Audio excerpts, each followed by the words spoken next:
kami menyela atau mengganggu kegiatan Bapak. Izinkan kami perkenalan diri terlebih dahulu. Saya Auliani Salmia.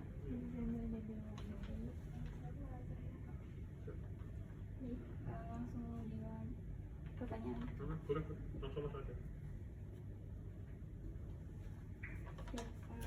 Apa sih Pak yang melatar belakangi sinergi ini sehingga berhasil dalam melakukan sebuah kolaborasi dengan menambahkan fitur quiz di aplikasi Visiting Jogja? Apakah bisa dibuat pertanyaannya agak lebih sederhana? Saya kurang menangkap maksudnya. Jadi latar belakang sinergitas Oke. Oh iya, saya belum perkenalan diri. Jauh, nama saya Niti Bendra Krista. Saya di sini sebagai staf divisi treasury. Kalau di perbankan itu, divisi treasury itu, jadi perbankan itu kan ada industrinya itu ada pengambilan mendapatkan dana dan menyalurkannya dalam bentuk kredit. Nah, treasury itu masuk ke bagian bagaimana untuk mendapatkan dana. Jadi itu misi kita. Jasa bank itu sebenarnya dibuat dalam rangka mendapatkan dana ini, gathering dana dari masyarakat yaitu dalam bentuk tabungan dan lain-lain. Nah, terkhusus di divisi treasury saya menghandle kebetulan di bagian digital banking. Yang kaitannya dengan digital itu yang handle dari segi treasury-nya saya. Jadi saya bukan orang teknis. Saya nggak ngerti juga bahasa komputer, bahasa coding itu saya nggak ngerti, tapi di sisi bisnis, di sisi pemasaran, nah terkait digital banking itu yang masuk ke bagian saya. Nah, kalau jujur saja saya baru bergabung dengan kantor pusat itu Juli 2020. Sehingga saat itu saya bergabung itu Visiting Jogja sudah ada, sudah running setahu saya, tapi belum bisa untuk pembayaran. Pokoknya nanti mungkin bisa lebih dekat dengan Pak Jo dan kawan-kawan.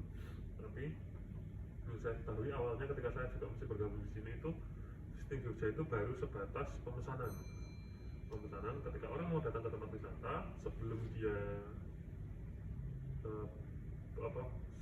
sampai ke tempatnya dia sudah bisa memesan dulu nih. Konteksnya setahu saya saat itu adalah kan itu awal COVID, satu kapasitas tempat seperti itu dibatasi, kedua butuh tracking. Kalau ingat saat itu tracking itu nanti kalau ada satu orang positif nanti dilacak tuh sebelumnya atau dari sebelumnya kemana aja. Nah itu kan hal-hal seperti itu sih jadi jadi berguna karena untuk mengunjungi suatu tempat berbarengan dengan keluarga Peduli Lindungi kalau nggak salah itu orang tuh harus mendaftar dulu lah supaya tahu dia bisa masuk sana. Jadi kalau nanti habis itu ketahuan dia positif gampang untuk trackingnya, mungkin bayarannya seperti itu. Tapi pemesanan itu ya sifatnya hanya pemesanan saja, artinya tidak ada transaksi di situ. Transaksi tetap dilakukan di tempat menggunakan entah untuk tunai entah apalah di destinasi wisata, jadi tidak terhubung dengan Visiting Jogja itu sendiri. Nah, selanjutnya waktu itu kalau nggak salah dilibatkan Bank Indonesia. Jadi Dinas Pariwisata dengan support dari Bank Indonesia dan BPDKI waktu itu. Support itu maksudnya mungkin dalam bentuk dana ya, karena kan bikin aplikasi itu kan berbiaya. Kemudian BPDKI sudah support di situ. Nah, selanjutnya mungkin nanti ini akan menabrak beberapa pertanyaan ke bawah, nggak apa-apa ya. Selanjutnya Bank BPDIY pada akhir 2020 sekitar bulan November 2020 itu meluncurkan KRIS Bank BPDIY. Tahu KRIS ya? KRIS atau QRIS kalau orang nyebut benar KRIS benar. Itu kan oleh Bank Indonesia digalakkan. Nah kami kemudian juga mengikuti, comply dengan itu. Kami punya produk namanya KRIS Bank BPDIY. Kemudian kami buka tuh merchant tuh, semua tempat merchant itu adalah pemilik KRIS, pemilik cetakan KRIS, dimana nanti kalau Anda nyekan duit Anda masuk ke rekeningnya dia itu sebenarnya merchant KRIS kami. Kemudian melakukan akuisisi entah itu yang pedagang, kemudian rumah ibadah sampai ke pemerintahan. Harapan kami kalau di pemerintahan itu adalah ketika orang bayar pendapatan daerah itu nanti masuk melalui KRIS digital. Cuma kalau pada titik itu belum terlalu dapat diaplikasikan di Visiting Jogja. Kenapa? Karena KRIS itu kan mekanismenya sebenarnya seperti transfer. Misalnya nih, saya punya usaha jualan buku di Tokopedia, misalnya seperti itu, atau lewat online shop lah. Nah, ketika dia monggo, misalnya saya jual lewat online, kita ngomong Tokopedia atau apalah lewat online, kemudian saya bilang nomor rekening ini, nah terus ada orang mau beli nih buku Harry Potter misalnya, beli Harry Potter, saya bilang harganya dia Harry Potter adalah 150.000 misalnya. Nah kemudian karena saya menunjukkan nomor rekening, dia bisa transfer ke nomor rekening itu, dia dong 150.000, atau saat kris dia bayar 150.000. Tapi saya tidak tahu ketika ada uang masuk 150.000 itu siapa yang beli, apakah jenengan atau jenengan, tiga-tiganya sama-sama pesan. Saya nggak tahu, saya harus lihat ke rekening koran itu daftar mutasi rekening duit keluar masuk, di situ saya nyocokin satu-satu. Saya nggak tahu tuh kalau pakai transfer ya atau kris biasa atau tanda biasa, saya nggak tahu ketika masuk itu untuk membayar tagihan yang mana. Jadi ketika jenengan 1, 2, 3 pesan Harry Potter gitu misalnya, itu kan muncul tagihan sebenarnya. Nah tapi saya nggak tahu yang mana. Nah, sehingga kalau itu diaplikasikan di destinasi wisata, bisa dibayangkan kalau misalnya mereka mengeluarkan kris di Sting Jogja, krisnya masing-masing pengelola wisata, padahal pengunjung wisata itu ratusan, kita kan nggak tahu yang mana yang duit masuk untuk bapak A, duit bapak C sampai ratusan tadi kan nggak tahu kan. Oke, itu sampai situ dulu. Kemudian berjalannya waktu 2021, saya lupa bulannya apa, itu BPDI mengembangkan dari produk krisnya tadi, mengembangkan namanya API Kris, API. Pak Jo ngomong ini nggak ya? Nggak ya, API itu Application Programming Interface, nanti bisa dicari di Google. Itu adalah intinya bagaimana caranya dua buah aplikasi atau dua buah sistem yang terpisah itu bisa saling berbicara. Bahasanya seperti itu. Berbicara sebenarnya saya kirim tukar-tukaran message, pesan dalam bentuk coding internet itu loh, kalau mungkin tahu The Matrix dengan huruf kayak gitu macam itu. Mengembangkan itu sehingga kris kami bisa terbuka untuk integrasi atau sinergi dengan sistem lain. Dengan adanya itu, maka permasalahan terkait pembayaran tadi bisa terselesaikan. Jadi kira-kira gini. Dan kebetulan saat itu yang menjadi partner pertama kami adalah Sting Jogja. Jadi ini kami punya kris, kami terbuka nih untuk sistem channel. Tapi untuk pengembangannya kami bergandingan dengan Sting Jogja saat itu menjadi mitra pertama kami. Dasarnya mekanisme di balik layar ke Sting Jogja itu adalah, tapi sudah pernah lihat bentuknya belum Sting Jogja? Oke. Kan jenengan sebelum datang ke sana, misalnya nih saya mau datang ke tebing Breksi, pesan tiket 2 gitu, sehingga katakanlah 2 kali misalnya 15.000 jadi 30.000. Berarti ketika saya melakukan pesanan ini, saya sebagai pengunjung ya, calon pengunjung, saya mengatakan, kan sebelumnya login segala itu, identitas saya sudah masuk di situ. Saya mengatakan bahwa atas nama saya, Bayu, akan ke tebing Breksi dan akan membayar 30.000 untuk 2 tiket. Itu menjadi tagihan. Ya. Tagihannya ini dari sistem Sting Jogja dikirim ke sistem kami melalui mekanisme API tadi. Dikirim ke sistem kami nanggapi, oh oke, tak kirim balik string QR. Jadi string itu sebenarnya dia jadi QR. Ketika kotak-kotak QR request itu kan dibaliknya itu sebenarnya bisa ditranslasikan atau diterjemahkan ke dalam pesan-pesan tertentu. Di sana ada nama merchant, ada kode-kode tertentu, macam-macam lah intinya. Nah, dari sistem kami mengirim kode-kode tersebut kembali ke Sting Jogja. Oleh Sting Jogja, tugasnya kode-kode tadi ditransformasi, diubah, diterjemahkan menjadi QR dengan standar kris. Standar kris itu sebenarnya kan urutannya aja. Baris pertama kode adalah nama merchant misalnya, baris kedua kode adalah lokasi, termasuk di situ ada nominalnya dari dia sendiri tadi, tapi dikirim ke kami, terus kami kirim balik informasi itu. Ada nominal, ada nomor invoice, ya. Nomor invoice sehingga tidak akan keliru pesanan ini pesan yang mana. Sama-sama pesan 2 tiket di tebing Breksi 30.000, tapi saya pesan sekarang dan jenengan pesan sekarang itu identifikasi invoice-nya berbeda, sehingga tidak akan keliru. Dan dikirim ke sini, dia nanti mengeluarkan kris. Pak Jo sudah tunjukkan belum hari? Belum ya? Nanti tidak sekali tunjukkan apa itu. Pakai Ya, jadi kalau kami dengan Pak Josi sudah sangat terlibat berbagai jenis kerjasama, terutama memang terkait dengan sistem Jogja.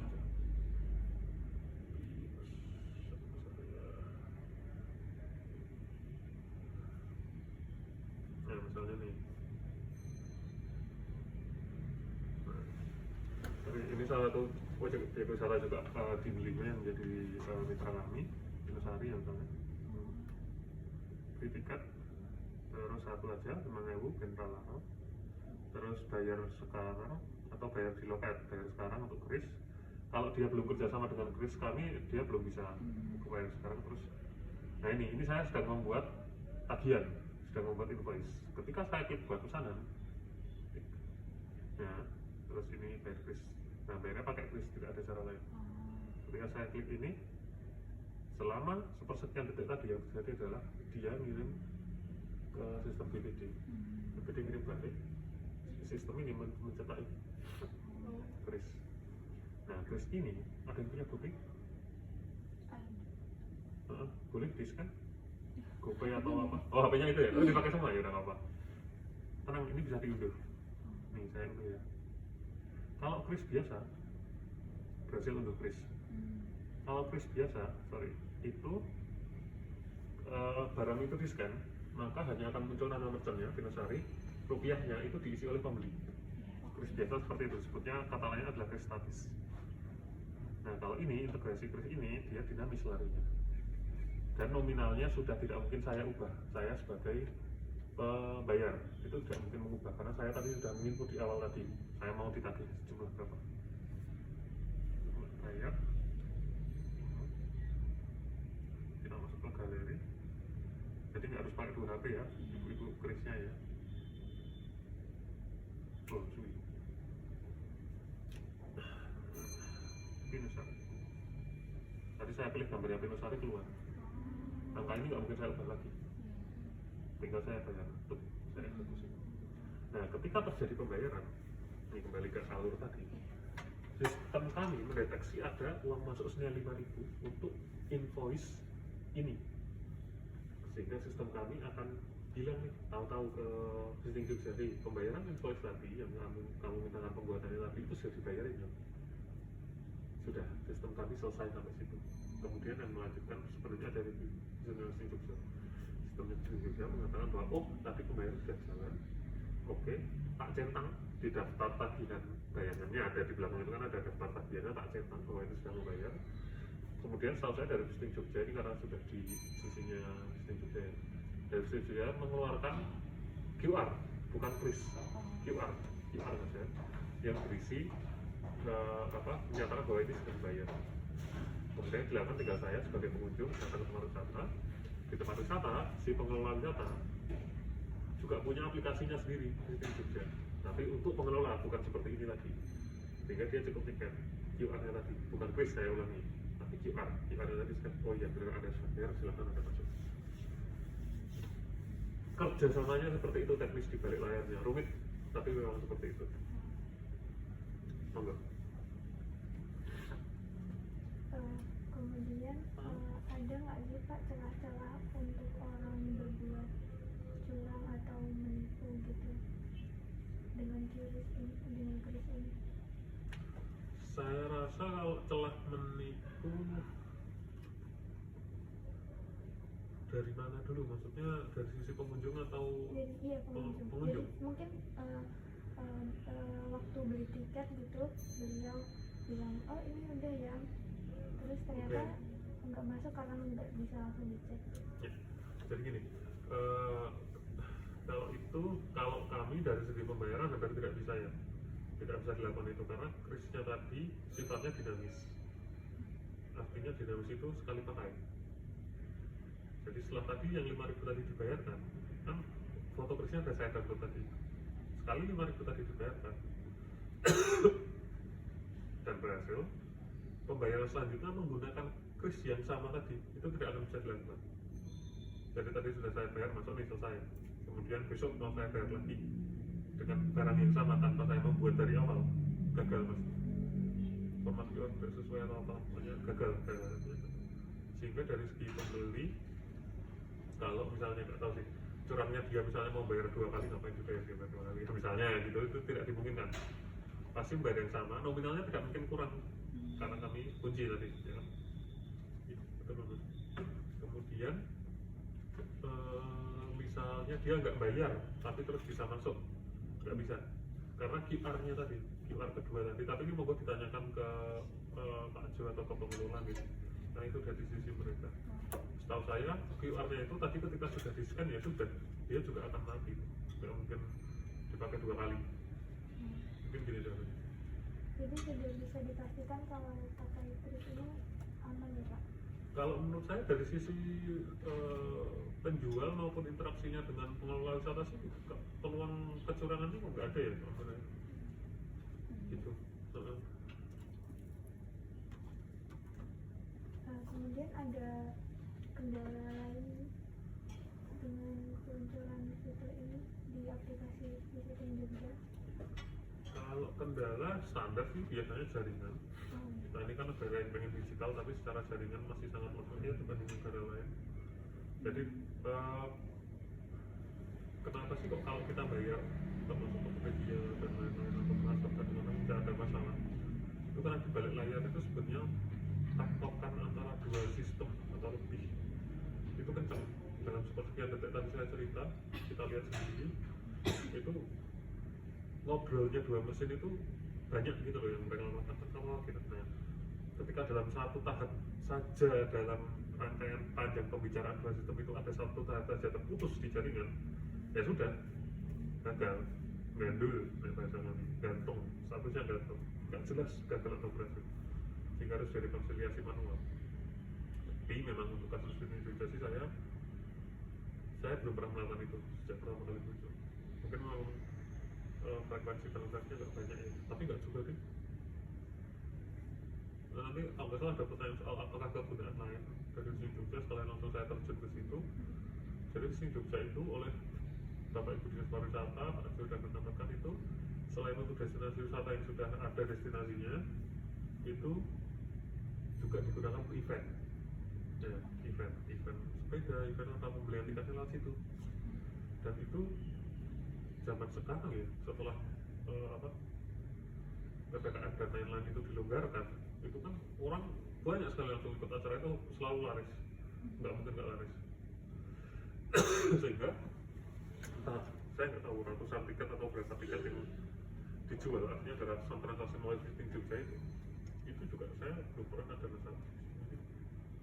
Tapi potensinya paling besar adalah tadi kalau saya seperti itu, potensinya adalah kendala teknis jaringan, Pak. Meskipun saya belum pernah mengalami di situ. Kemudian kalau peluncuran fitur ini di aplikasi Visiting Jogja, ada nggak sih penolakan dari mungkin pelaku wisata atau? Ya.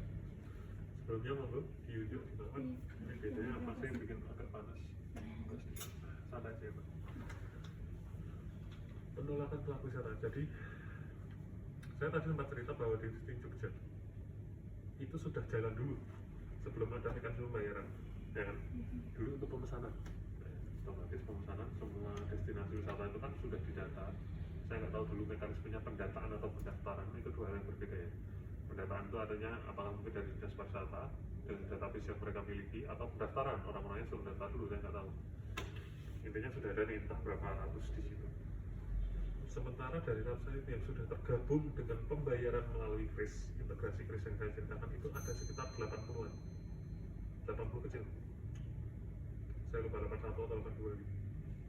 81 sampai 82% destinasi wisata garis miring event yang sudah tergabung dengan Visiting Jogja untuk pembayaran. Artinya masih ada banyak yang dia ada di Visiting Jogja tapi tidak atau belum bisa dibayarkan lewat kris.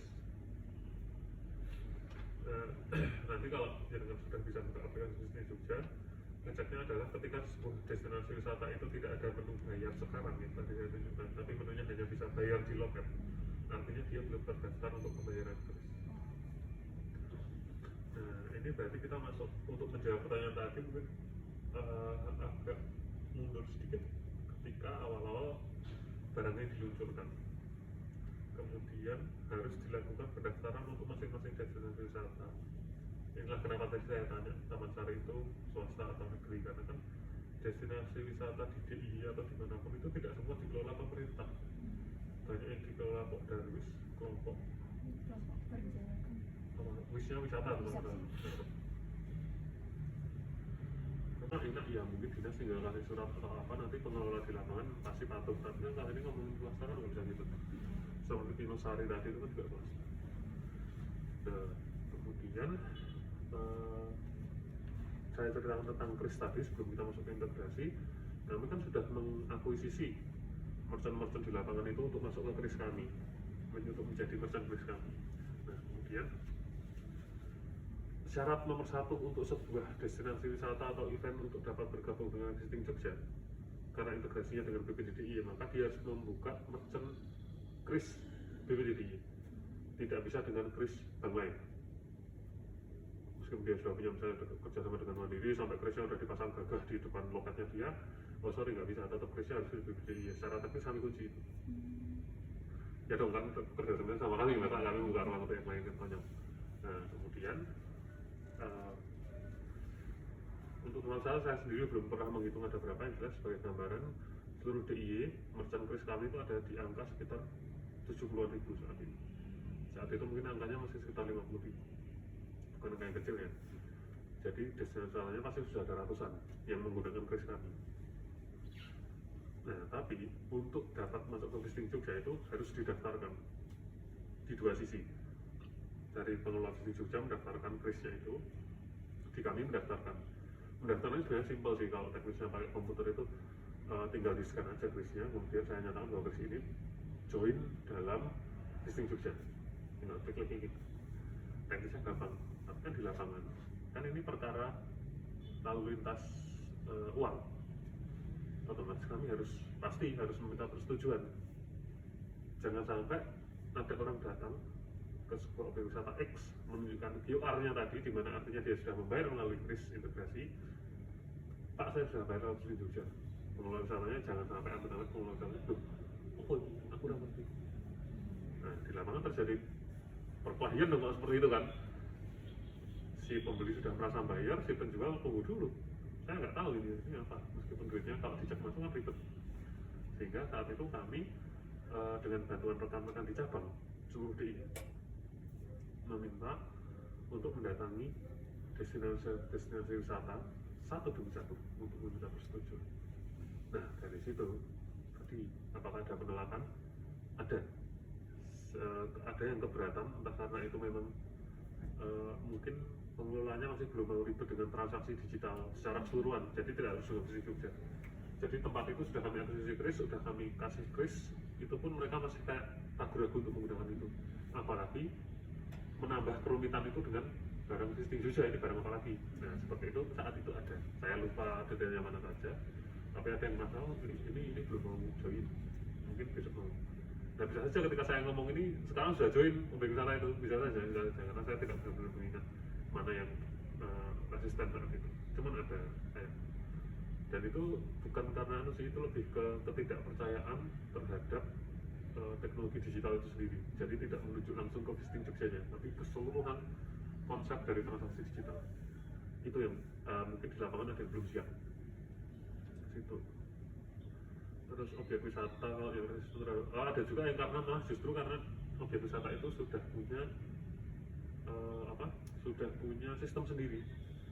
Visiting Jogja-nya sendiri, maksudnya bagaimana orang itu ketika mau datang ke suatu objek wisata itu dia bisa pesan secara online, itu webnya sendiri itu mereka sudah punya. Nah mereka merasa sudah punya, mereka kan nggak butuh Visiting Jogja. Itu ada, satu dua ada, tidak bisa saya katakan di sini objek wisata. Kalau selain destinasi wisata itu mitra seperti apa saja yang memanfaatkan kris, terutama kris BPD? Ini bicara Visiting Jogja atau keseluruhan? Keseluruhan kris kami.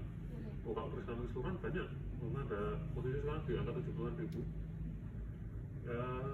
Banyak, ya dimanapun dengan bisa melihat kode-kode QR itu hampir pasti kami juga masuk situ. Jadi segala jenis industri kalau di kami ini terlepas frekuensi penggunaannya, karena saya meyakini bahwa 75 ribu itu tidak atas semua lift ya. Pasti ada yang wes gak enak sama Mbak Ibang ya, karena apalagi kan nggak ada biaya tambahan. Jadi nanti tulus buat mereka untuk mengatakan itu. Ya wes mbak, ini orang tenaga juga itu banyak. Nah, misalnya untuk gambaran pelaku UMKM dari hampir semua sektor industri, kemudian rumah ibadah untuk infak, zakat, kolektor, persembahan seperti itu, retribusi daerah, pajak daerah sedikit, retribusi yang banyak, samsat, pembayaran samsat di DIY. Kalau anda ke loket-loket samsat itu pasti sudah ada tulisan bagi di DIY situ. Dan kami kemarin info saja baru saja mendapatkan penghargaan, kami itu DIY ya maksudnya, baru saja mendapatkan penghargaan dari Bank Indonesia sebagai provinsi dengan penerapan KRIS paling bagus gitu, untuk mendukung Pemda. Kami frekuensi samsat terutama bahkan disebut secara khusus samsat kami angkanya memang mencengangkan. Bahkan ketika kami lapor ke Bank Indonesia angka kami, Bank Indonesia sampai ragu-ragu dananya balik, mas jenengan beneran nggak ini datanya, karena kris itu kan dibatasi satu kali transaksi itu 10 juta dan belum lama, sebelumnya 5 juta maksimal satu kali scan itu. Ternyata angka kami setelah dilihat, jadi dia tidak merata-rata angka kami, padahal rata-rata angka kami itu untuk samsat ya, sorry agak melenceng sedikit, ini kita bicara samsat, itu satu transaksi rata-rata itu masih sekitar di angka 2,9 juta, artinya masih di bawah 5 juta, berarti kan itu masih wajar. Bayangannya BI ketika melihat angka pencapaian kami langsung, jangan-jangan ini kalau dibagi per transaksinya di atas 10 juta kan nggak mungkin kan gitu kan. Jadi mas itu tadi samsat, retribusi, rumah ibadah, ya macam-macam yang mungkin kan adanya transaksi pembayaran bisa dikris, itu kami pasti bisa gitu. Cuman memang kalau misalnya kadang-kadang kalau ada event peresmian pasar, nah itu biasanya akuisisi kolektif, seluruh pedagangnya itu kami satu akuisisi semua. Tapi di Indonesia bukan tidak semua kalangan sosial ahli untuk menggunakan itu, sehingga kadang-kadang mungkin habis itu tidak, itu realita di lapangan. Kami terima itu sebagai bagian dari ya bisnis kan itu. Jadi kalau yang lain selain destinasi ya banyak selanjutnya tuh manfaat atau keuntungan secara langsung maupun tidak langsung bang peluncuran kris ini bagi Bank BPTBI. Oke, ini kalau keuntungan secara langsung atau tidak langsung yang jelas kembali ke penjelasan saya tadi, kenapa kok bidang bisnis Jogja itu maksudnya ke divisi treasury yang itu ngurusi dana, yaitu karena untuk mendapatkan dana. Jadi mekanismenya kris itu secara keseluruhan baik bisnis Jogja maupun kris biasa itu pemindahan dana dari rekeningnya jenengan sebagai pembayar, misalnya jenengan pakai GoPay, saldo GoPay-nya itu pindah ke rekeningnya si merchant di bank kami, hingga kami bisa mendapatkan dana dari situ. Itu keuntungan langsungnya. Jadi otomatis mendapatkan dana. Dan ketika misalnya kami melakukan promo di kawasan tertentu, biasanya di sekitar kota, misalnya seperti Sekaten waktu itu, namanya bukan Sekaten sih, saya lupa, itu kan kami ada promo kris kasih seperti itu. Nah otomatis mau nggak mau saya lihat data. Nah dari data itu ternyata lumayan, dalam satu kali event dalam satu minggu itu dana segar yang masuk ke kami dari transaksi kris ke kami itu tentu saja maksudnya adalah ke nasabah kami ya, si pedagang yang menjadi nasabah kami itu kemasukan dana, tapi kan jadi dana pihak ketiga bagi kami itu dalam perjalanan event satu minggu itu bisa sampai puluhan juta dari GoPay, dari Mandiri, dari apa, pindah ke tempat kami. Bahwa setelah itu oleh si pedagang digunakan untuk keperluan lain, dipindah lagi ke tempat lain misalnya, itu kan perkara lain, tapi kami bisa mendapatkan dana itu. Nah dana itulah yang kemudian bisa menjadi bahan bakar bagi kami untuk menyebarkan kredit, baik itu ke bank lain atau ke nasabah. Kira-kira keuntungannya di situ, itu realitanya seperti itu dari sekarang. Tapi harapan kami yang kedua, ini yang agak ideal, itu melalui fee ya dari kris. Jadi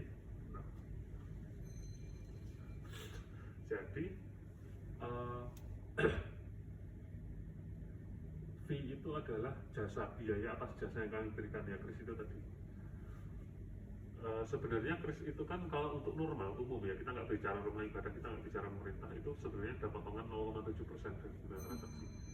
Seperti juga dengan belanja di Superindo dan lain-lain, ketika pakai kartu debit itu kan biasanya ada potongan 1%. Dan dari 1% itu kemudian dibagi dari bank asal, misalnya beda bank ya, kalau BPT ke BPT mah beres semua buat kami, tapi kalau Kalau dari bangunan itu kan dibagi antara bank asal, lembaga perantara atau switching, dan kami sebagai penerima.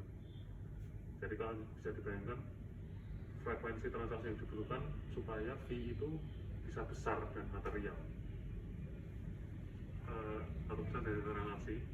Kalau kris itu harusnya 0,7% dari transaksi, jadi lebih rendah lagi dari debit. Misalnya dengan bayar sebuah transaksi 10.000, harusnya idealnya ya, itu dari pihak pembayar kepotong 10.000, satu GoPay-nya kepotong 10.000, tapi pembeli merchant-nya yang dibayar itu tidak menerima 10.000 Pak, tapi 9.000 sekian, dipotong 0,7% lagi. 0,7%-nya dari 10.000 gitu. Enggak, 1%-nya dari 10.000 itu kan 1.000. Nah, berarti 700 rupiah. Nah, 700 rupiah ini dibagi 3 tadi saya cerita. Misalnya dengan Pak GoPay ya berarti untuk GoPay, untuk lembaga perantara atau switching, dan untuk kami pembagiannya ada berapa puluh persennya dari 700 rupiah lagi untuk satu transaksi. Nah, masa keuntungan yang kami dapatkan adalah berapa kali transaksi itu gitu. Sehingga itu menjadi dana segar bagi kami.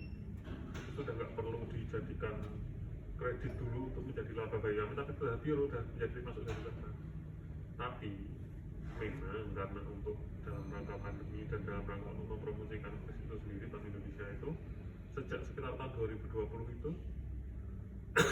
menggratiskan biaya tersebut yang 0,7% tadi untuk merchant kris dengan kategori usaha mikro. Usaha itu kan ada mikro, kecil, menengah, besar, tergantung asetnya. Nah, untuk yang masukkan dalam usaha mikro itu digratiskan. Sehingga dari sisi itu memang kami masih belum bisa melakukan secara optimal. Kemudian yang kedua, kalau dia pemerintah itu nggak usah promo-promoan, pasti gratis. Padahal partner kami pemerintah, destinasi wisata tapi banyak yang dikelola oleh pemerintah. Ya udah, kami nggak usah tarik apa-apa dari situ, dari segi jasa ya. Tapi kalau dari segi dana masuk, oh ya lumayan ternyata. Saya nggak tahu, jujur aja saya nggak tahu juga dari kris itu dana masuknya ternyata lumayan. Begitu keuntungannya, kira-kira dua sisi, langsung dan tidak langsung. Cuman yang tidak, yang langsung jadi fee itu memang belum berjalan gitu. Lalu apakah ada feedback yang didapatkan pihak bank terkait dalam kolaborasi ini? Kolaborasi dengan Visiting Jogja maksudnya ya? Oke. Gak apa-apa Mbak, misalnya ada yang perlu diomongin aja gak apa-apa. Rasa bisik-bisik gak apa-apa. Jadi feedback, jujur saja kalau untuk Visiting Jogja feedbacknya jarang sih. Saya nggak tahu, saya khawatirnya takutnya karena penggunaannya jarang, frekuensinya rendah gitu ya. Tapi nggak sih kayaknya. Maksudnya sejauh ini selama saya bikinkan kayak event kayak gitu, tak bikin daftarkan sini udah jalan gitu. Feedback itu seriously hampir nggak ada, karena sebenarnya di kami itu kan hanya sampai sisi pembayaran. Orang bayar kris selesai. Tadi obrolan dua sistem ini di tanggung jawab kami berakhir pada mengatakan bahwa pembayaran sudah jalan loh. Setelah itu sisanya pure dari Visiting Jogja. Jadi kalau ada perbaikan, saya meyakini itu perbaikan di sisi Visiting Jogja yang harusnya. Perbaikan dalam pengertian penambahan fitur ya, saya nggak bilang ada yang rusak atau apa di Visiting Jogja. Maksudnya entah itu ditambah, kan sekarang baru wisata nih, entah itu nanti ditambah akomodasi, entah itu ditambah, katanya Pak Cuma nambahin apa agen perjalanan, jadi yang paket wisata. Nah kalau kami sih nggak apa-apa, selama itu bisa dibayar lewat kris, karena satu kali transaksi di bawah 10 juta lewat integrasi kris itu jalan. Itu tugas kami sudah tidak banyak sih kalau masalah feedback dan pengembangan kita bicara gitu.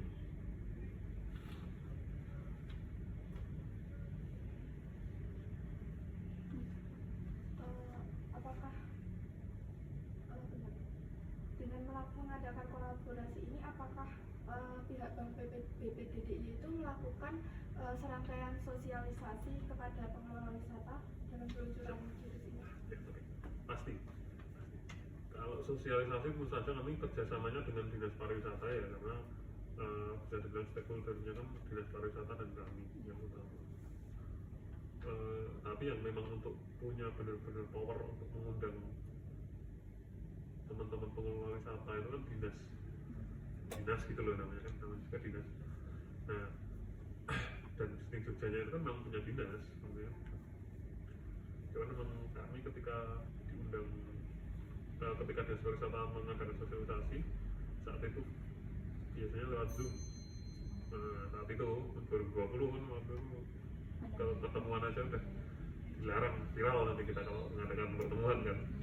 Nah, sehingga lewat Zoom kami pasti diundang dan kami pasti punya sesi untuk sosialisasikan, meyakinkan Bapak Ibu di sana bahwa pembayaran bisnis Jogja ini aman. Kemudian monggo yang belum join kris kami, kalau Anda mau gabung di bisnis Jogja, Anda harus buka kris dulu. Langkah pertamanya buka kris dulu, tidak bisa tidak. Kemudian biasanya tanggapan mereka hangat karena ya itu tadi kembali ke kalau orang itu tidak anti dengan digital, mereka pasti kayak gini-gini senang, apalagi ketika tahu bahwa tidak ada biaya tambahan di kami. Satu, kemudian yang kedua kami juga melakukan secara mandiri sosialisasi di Jogja bisa melalui baliho, melalui medsos, iklan medsos pakai jasa buzzer Jogja 24 jam gitu kan. Itu biasanya kan kayak gitu, satu pemilik, satu orang itu bisa memiliki beberapa akun seperti ini, entah ada namanya Jogja 24, Jogja Info atau apa itu yang satu orang dia punya 3 atau 4, nanti kami bayar untuk ditampilkan di feed-nya mereka atau story-nya mereka. Nah di listing Jogja ini juga ada fitur voucher diskon seperti kalau dengan beli Shopee Food, nah itu ada voucher di sini juga gitu. Kami karena selaku mitra pengembang utamanya, kami diberi akses untuk masuk ke web listing Jogja dari segi pengelolaan, di mana situ kami bisa input voucher. Jadi misal di tebing Breksi, kami bisa input voucher diskon 50% misalnya dengan maksimal 5.000 katakanlah, 5.000 rupiah. Tapi vouchernya 50% maksimal 50.000 bisa kami masukkan, kami aktifkan sehingga nanti ketika jenengan nanti bayar di sini nanti, bayar sekarang nanti ada pilihan tuh apakah Anda menggunakan voucher atau enggak. Ketika diklik nanti keluar tuh voucher apa aja bisa diaktifkan. Nah, ada voucher BPDI, orang bisa pakai, harganya kepotong, potongan harga itu masuk ke rekap di web tadi, sehingga di akhir bulan mungkin bisa tak rekap oh tebing Breksi sepanjang bulan November yang menggunakan voucher ada sekian orang, sehingga totalnya sekian. Kami masukkan ke rekening Mijoli. Nah itu sudah kami pernah laksanakan 2 kali, tahun 2021 akhir dan 2022 awal apa ya seingat saya lupa, atau dua-duanya 2021 akhir saya lupa. Karena waktu itu berbarengan dengan bergabungnya Ramadan ke Visiting Jogja. Nah sehingga kami mengadakan itu, dan itu juga kami announce, kami promokan melalui media-media tadi. Yang dipromokan adalah bukan Visiting Jogjanya, maksudnya bukan Visiting Jogja secara langsung, tapi lebih ke promo ini, tapi ya melaluinya Visiting Jogja. Itu kami lakukan juga.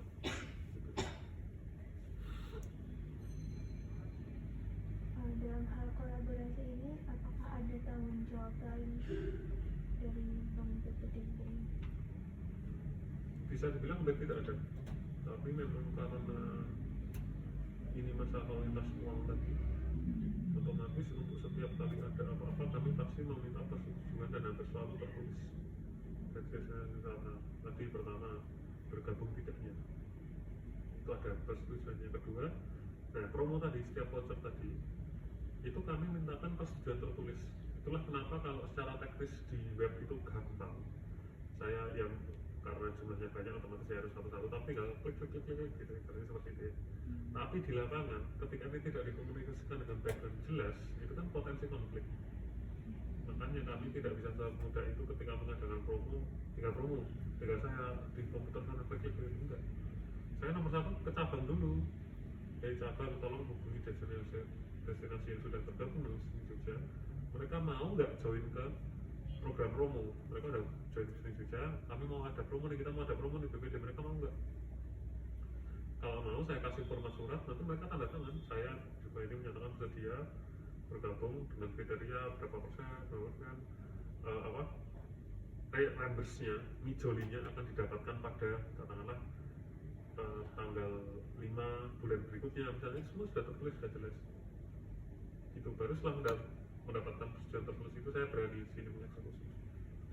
Simple, jangan sampai lagi jangan sampai misalnya Prambanan tak kasih tanpa persetujuan, orang datang ke sana harusnya bayar 50.000, karena ada voucher diskon tadi bayarnya cuma 30.000. Yang petugas akuntansinya nanti bingung, loh kok pemasukan 10 harusnya 50.000, 500.000 kenapa jadi 300.000, ini dari mana?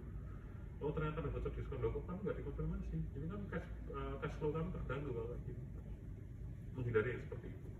Jadi tanggung jawabnya lebih ke jangan sampai nasabah kami itu merasa dirugikan karena secara transaksional ada uang yang ada uang yang menjadi hak mereka, tapi kok seolah-olah mereka belum dapat. Itu yang lebih kami jaga betul dari semula itu juga. Kedananya lebih kedananya. Kemudian adakah kritik dan saran secara langsung ke Bank BPKDIY terkait fitur kris di aplikasi CCTV Jogja? Tidak ada. Tidak ada. Saya hampir nggak pernah menerima feedback dari sini. Saya nggak tahu itu karena penggunaannya yang minimal transaksinya atau karena memang sudah jalan dengan ya muka-muka sudah jalan dengan baik. Karena kan lempeng kan nggak sebenarnya transaksi ya cuma gitu-gitu aja, asal duit masuk itu udah semua senang. Jadi kalau untuk kritik, saran, usul, feedback atau apapun terkait ini sih saya hampir nggak pernah dengar langsung ke kami.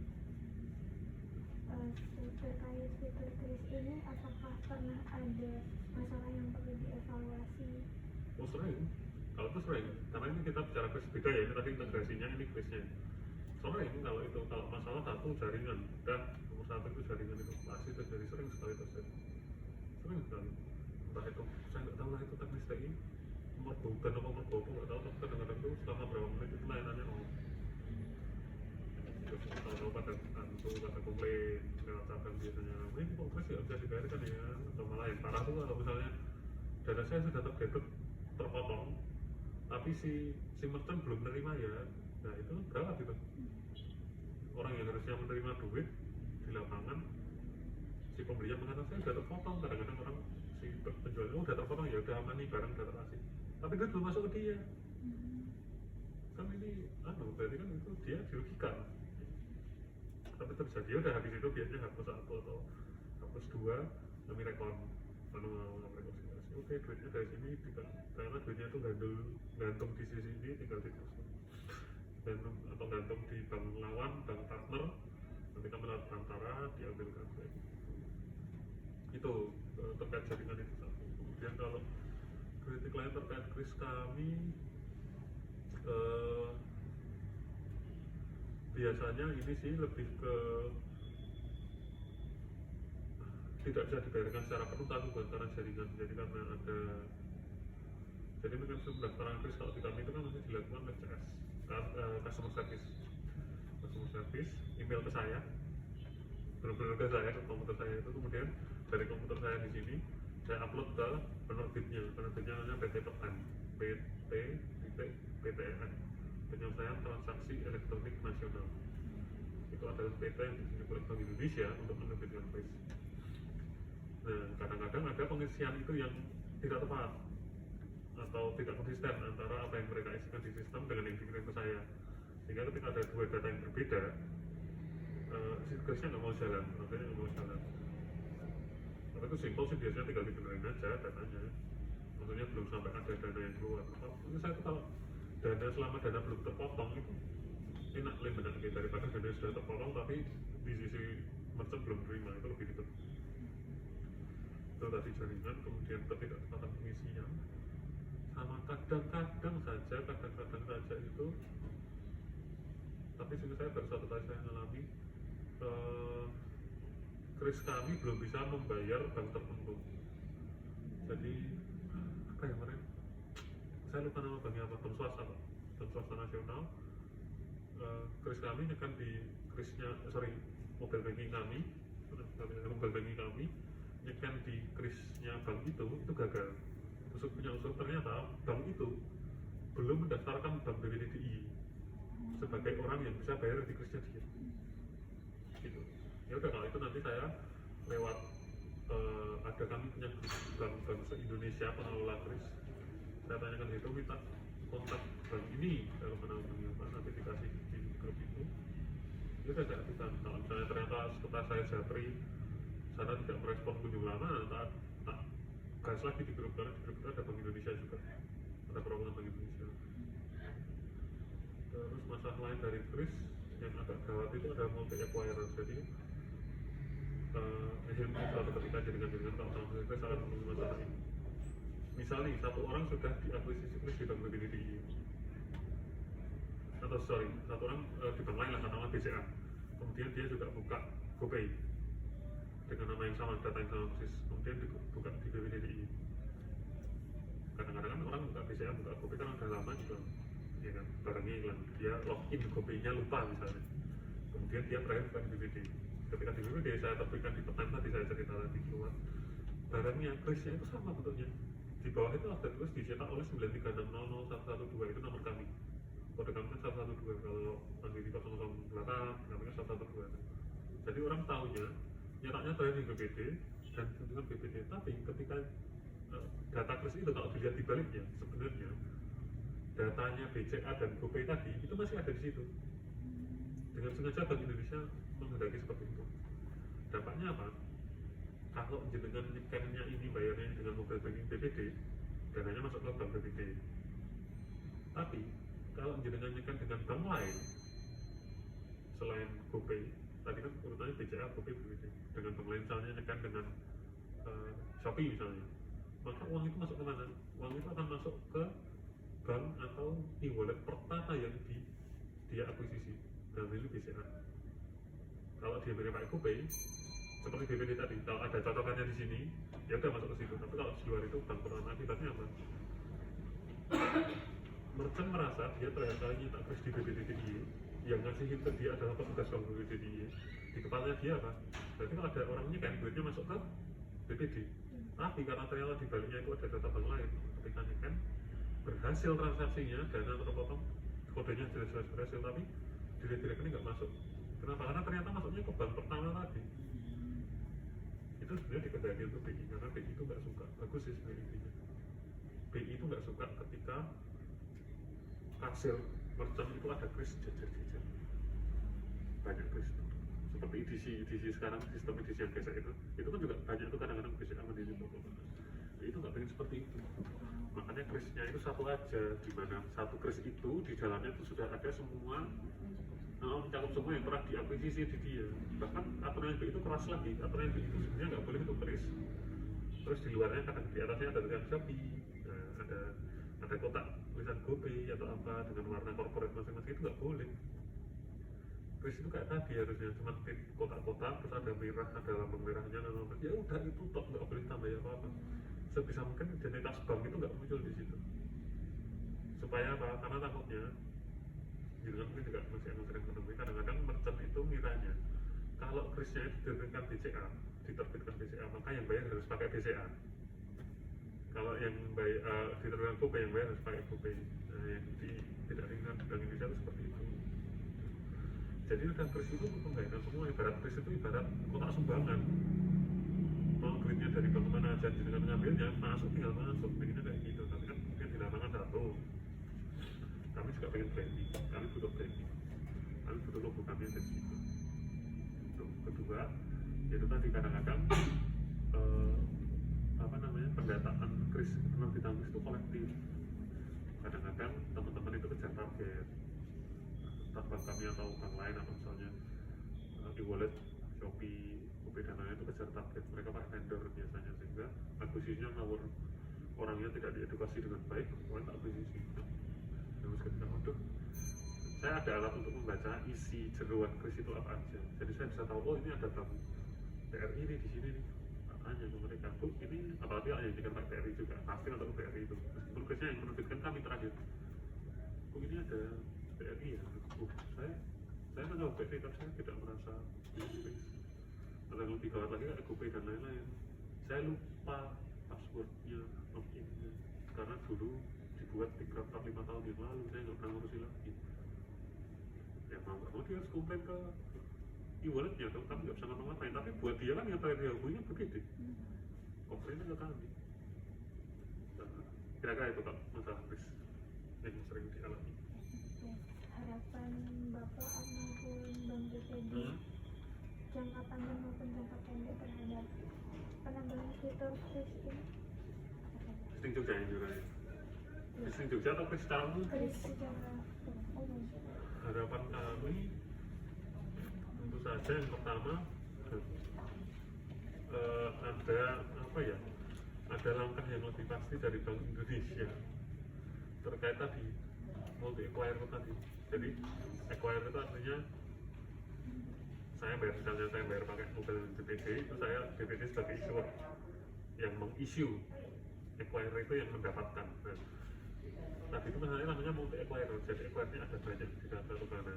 Harapan kami sih itu bisa lebih sama BI dilihat lagi lah, karena real di lapangan misalnya dia tuh ternyata dia sudah pernah punya dana DANA itu, aplikasi dana, dan mereka sudah lupa passwordnya tapi komplit.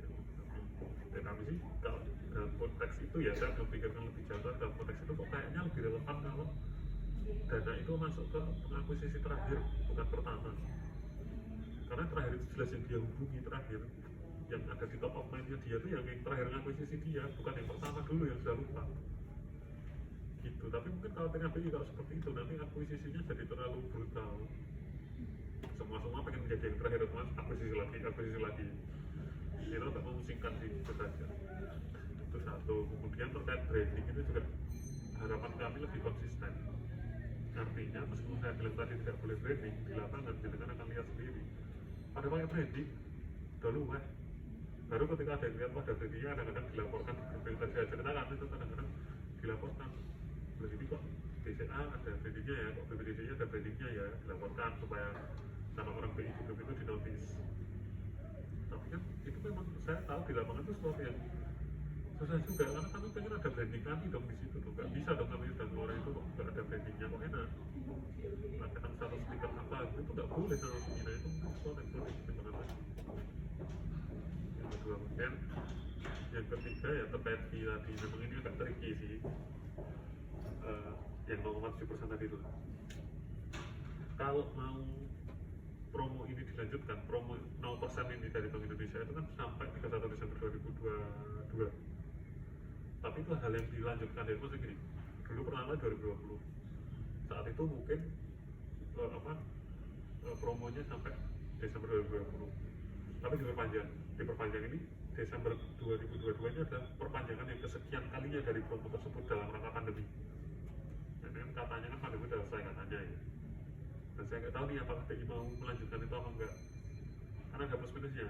Kalau mau dilanjutkan frekuensi kris tetap tinggi ya kan, semua senang, nggak semua sih, pokoknya ya frekuensi kris tetap tinggi, tapi dananya nggak, maksudnya kami nggak dapat fee, BI juga nggak dapat fee. Tapi di sisi lain kalau mau dikasih fee dikembalikan 0,7 semua kami dapat fee, pasti frekuensi penggunaan kris turun, karena merchant nggak mau dong dirugikan. Apapun itu saya pengennya lebih ada kejelasan, karena sampai detik ini belum ada kejelasan itu apa dilanjutkan atau tidak. Terus kalau pengembangan kris lagi, BI juga sepertinya akan mengembangkan kayak kris tarik tunai atau apa lagi, itu pengembangan sifatnya. Kalau di kris itu kami ikut BI, jadi kami nggak bisa semena-mena mengembangkan, kami tidak bisa serta-merta mengembangkan kris ukurnya tambah ABCD, semua harus dari BI dulu. BI pengembangan apa, kami mengikuti BI pengembangan apa, kami mengikuti. Terakhir itu adalah bisa transaksi pakai mobile banking dari Malaysia sama Thailand. Itu sih kris lebih. Ya mungkin itu dulu.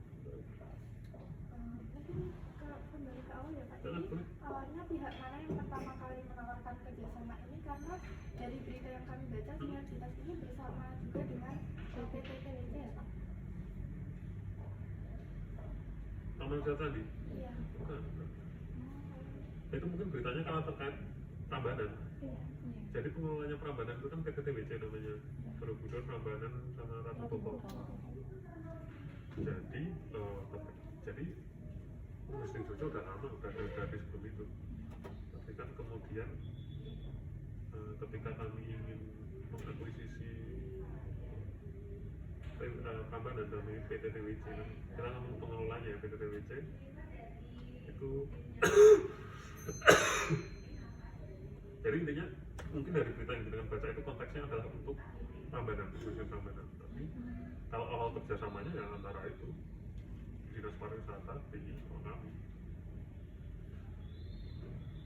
Kalau pengembangnya ada, waktu itu malah kencengnya kami dengan pengembangnya namanya CV Integra, CV atau PT Integra namanya, Integra Solusi apa itu yang kami sering intens waktu itu untuk pengembangan dengan beliau-beliau.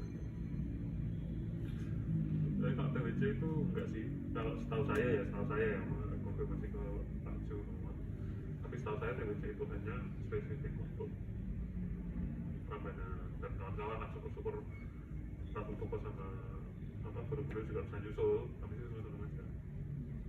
Waktu itu saya juga ikut ketemu dengan PT TWC juga. Enggak sih, lebih ke Dinas Pariwisata sama BI sama BPD. Setahu saya 3 itu. Sudah cukup.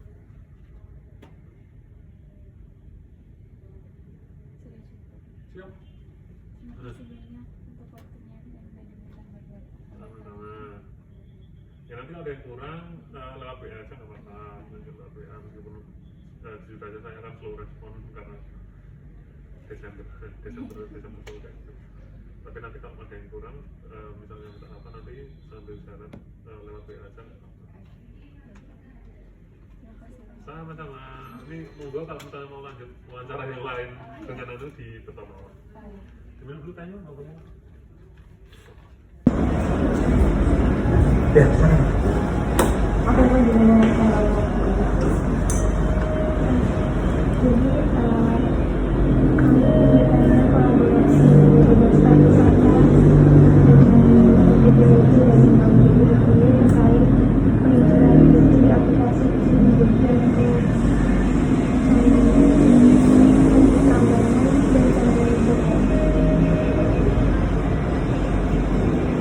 Kemudian pertanyaan adalah apa yang melatar belakangi digitalisasi pada aplikasi Kesini Jogja dengan penambahan fitur tulis tersebut? Oke, jadi yang aplikasi Kesini Jogja ini dalamnya kan ada pembayaran menggunakan tulis dari Bank BI. Tapi di sini kan menggunakan tulisnya punya Bank BPD. Terus itu kan sistemnya kita bisa digunakan di sistem pembayaran mana saja, bank mana saja.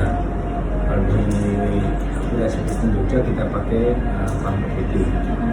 Jadi sebenarnya waktu kita mendevelop aplikasi Kesini Jogja ini kita sama dengan BI. Itu aplikasi yang dibangun tahun 2020 pada saat BPD. Jadi karena kerjasama dengan BI, BI juga punya tujuan tugasan BI kan untuk bagaimana untuk menjaga stabilitas ekonomi dan stabilitas kita. Karena itu sistem pembayaran kan kita bangun waktu itu tempat sama pada pandemi ya, itulah kebutuhan akan cashless, kebutuhan perwisata dan semua macam itu kan harus jaga jarak. Tujuan daripada aplikasi ini pertama itu untuk tracking dan tracing di tempat-tempat wisata, terus melihat kapasitas tempat wisata, terus reservasi dulu tempat wisata. Pada akhirnya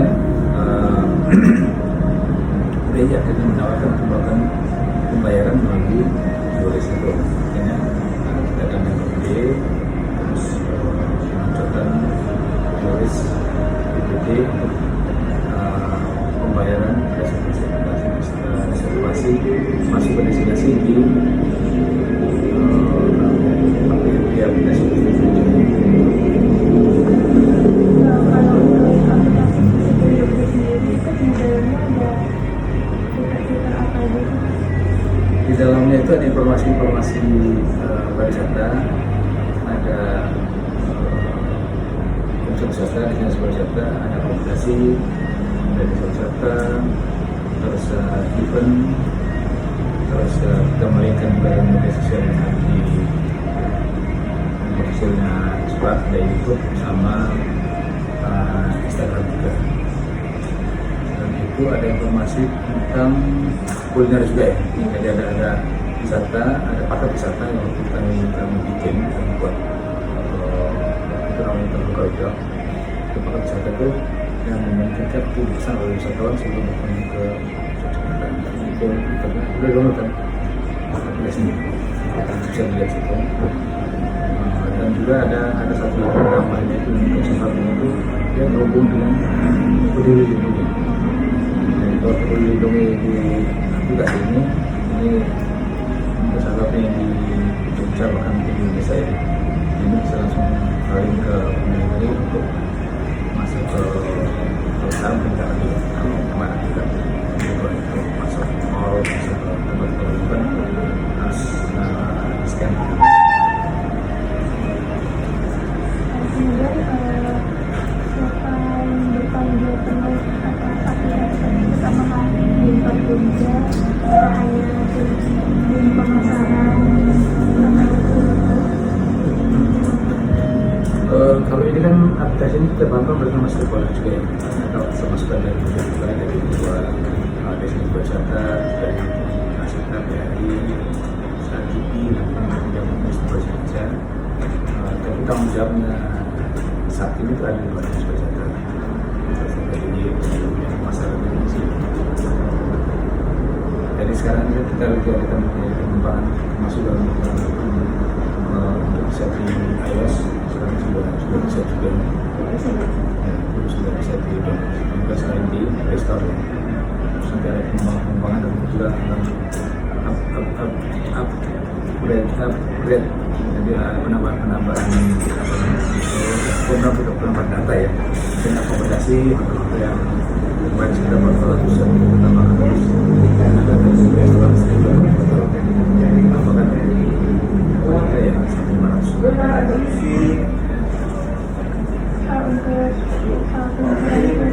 sendiri apakah sudah dilakukan? Kalau peluncuran kemarin ya untuk tahun 2003 kalau yang di selama ini kan tujuan untuk memperkenalkan aplikasi kepada wisatawan untuk Jakarta ke Tinggi itu kita menggunakan fasilitas Jogja dan melakukan pembayaran. Masuk situ kan setelah kita reservasi kita kan tiket terus bisa lakukan pembayaran. Kita mau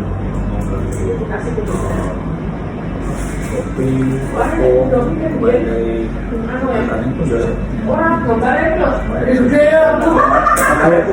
yang punya destinasi itu akan langsung masuk ke rekening yang ada. Apa sudah dijalankan, apakah ada kendala selama masalah adaptasi dan penggunaannya?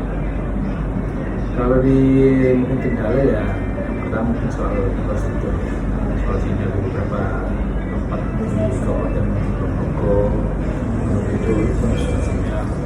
Sudah mungkin SDM yang mengelola di yang menjaga atau yang di loket ya DPR itu kadang-kadang mereka walaupun kita sudah sosialisasikan kadang-kadang mereka belum menjalankan masih juga dari wisatawannya. Kita sudah melakukan komunikasi online di media sosial terus di Facebook juga bahkan di apa ya ke pesawat Indonesia kita ke jadi yang keluar itu lumayan besar untuk apa namanya aplikasi itu. Tapi kesadaran wisatawan itu menggunakan aplikasi ini untuk modalnya itu baru sekitar 2.000 tanpa pengguna itu kita itu sudah 3 juta. Sebenarnya lumayan bagus. Kalau kita inginkan semua wisatawan tadinya kan menggunakan satu platform ini. Jadi tugasan teman-teman juga ke temannya, ke keluarganya yang mau ke tempat wisata, ayo coba pakai aplikasi ini. Karena kemarin juga kita memberikan diskon 50% dari uang PPD ya kalau kita masuk ke wisata menggunakan aplikasi. Aduh, tanya Mas Ari ya. Kalau stresnya ada perubahan yang signifikan dengan adanya fitur tersebut di aplikasi? Iya. Perubahannya Signifikan. dari mana? Pengunjung wisatawannya kan? Dari pelaku wisata dari Sebenarnya pelaku wisata menyadari bahwa penting aplikasi listing Jogja. Ya, kenapa?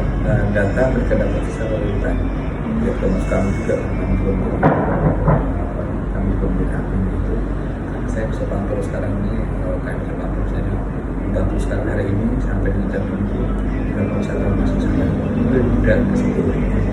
Nah, tapi mungkin namanya juga IT, tidak semuanya membuat IT yang saya bilang tadi, baik di SDM di lapangan maupun wisatawannya. Saat ini semua yang menggunakan ini itu maka big data bersama bersatu data bersama Jogja itu pasti akan bisa realisasi. Karena beberapa kendala datang itu pengguna aplikasi, bahkan kita sudah kasih kayak gitu misalnya pengunjung yang menggunakan aplikasi dalam kasih hadiah, terus mulanya itu kita kasih pakai data ya untuk aplikasi. Supaya ke dalam catatan itu bisa terjadi ekosistem.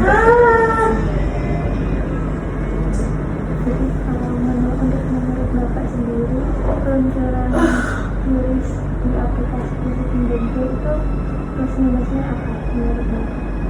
Sebenarnya plusnya banyak ya. Wisatawan itu bisa mengetahui informasi wisata yang dikunjungi sebelum dia mengunjungi. Dia sudah bayar, artinya perlu ikut di lokasi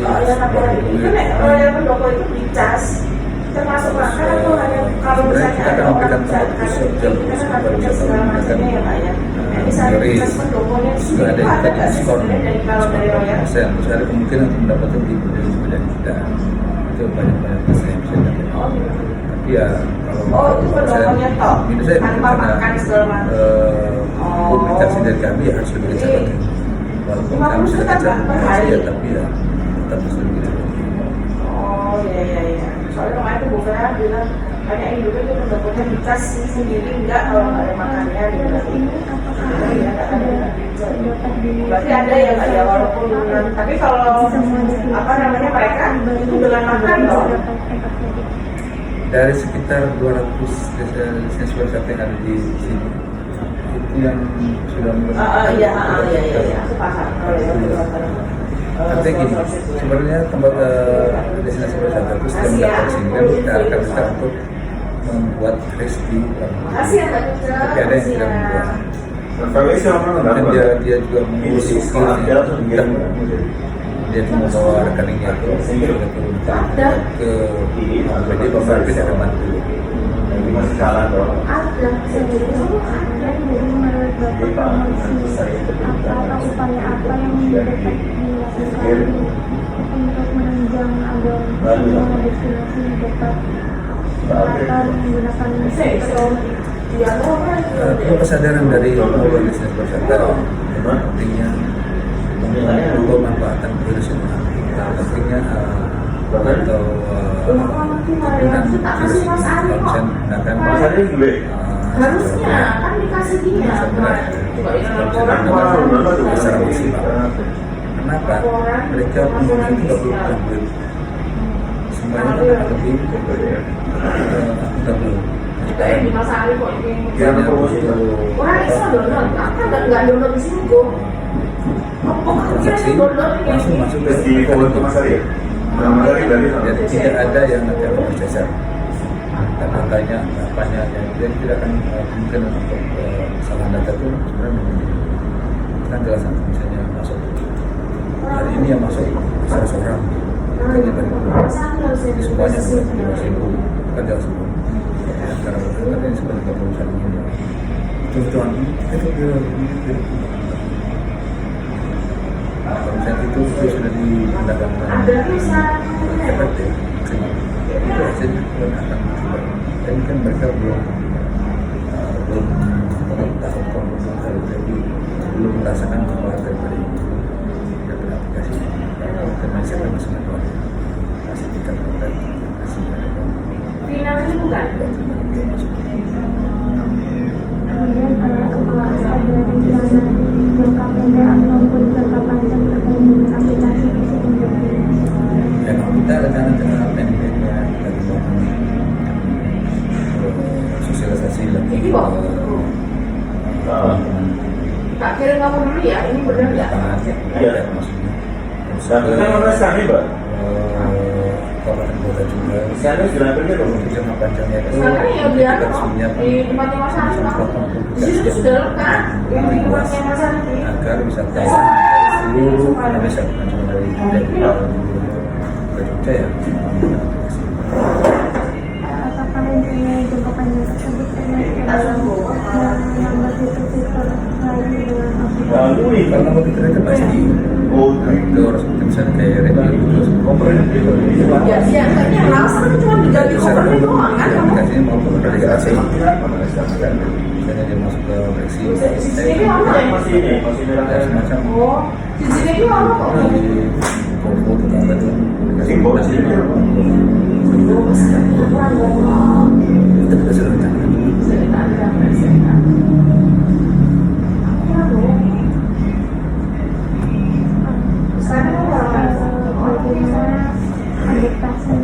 Saya lihat gawe karo dengan wis tak gawe ini jabe wis dibeli terus ya diisi. adaptasi itu bagaimana Iya, itu tuh merubah udah bisa mindset harian pakai manual ke bulan Aku nggak megang-megang ya. pendidikan karena sekarang kan Apa sebenarnya kan sudah dari waktu itu udah bisa dimakan dong Bu.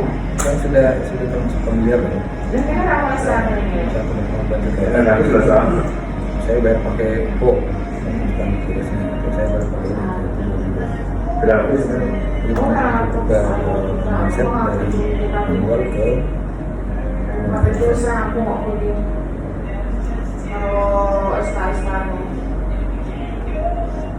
Kosongannya atau kosongan belum dilakukan Pak Anies tuh. Ayo juga bisa. bungkus gitu. Sistem ya.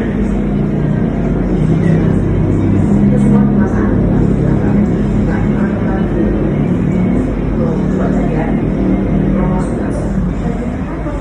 Sekarang ini dimasak. Aku bilang dimasukin. kalau kita sama dari pihak ketiga jadi kita kasih data permasalahan Dia cuma untuk covernya dibilang karena kamu bukan covernya. kalau itu ini perlu ditambah ke ini dengan review tadi Nah, SK-nya itu kan itu udah tak kasih toh. untuk Misalnya kan tamu Itu udah tak kasih Mas Ali si SK. Harusnya ada di situ soalnya cetak laporannya. nambah Kan? Ini tidak dikomplain sama itu bagaimana SK-nya ngomong. sekarang kan Sekarang ada orang juga. bank ya Mas Ali ada yang baru ada ini ya karena dia nyetain semua.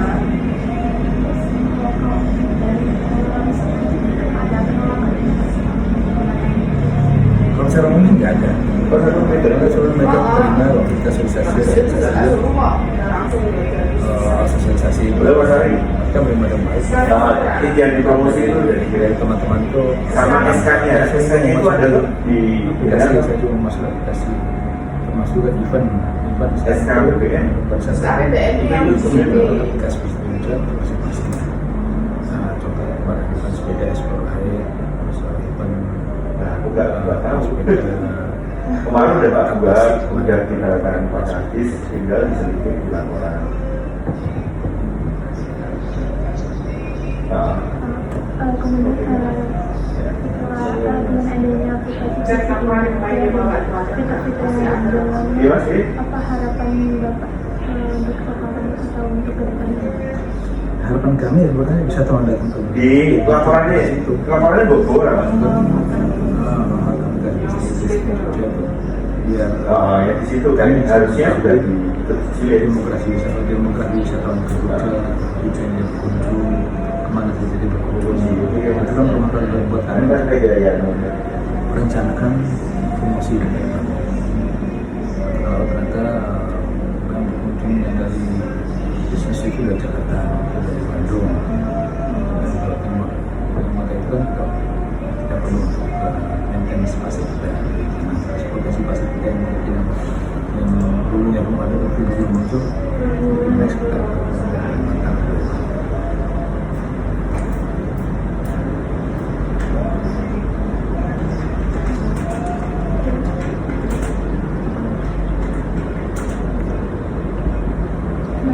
untuk kemudian setelah mohon maaf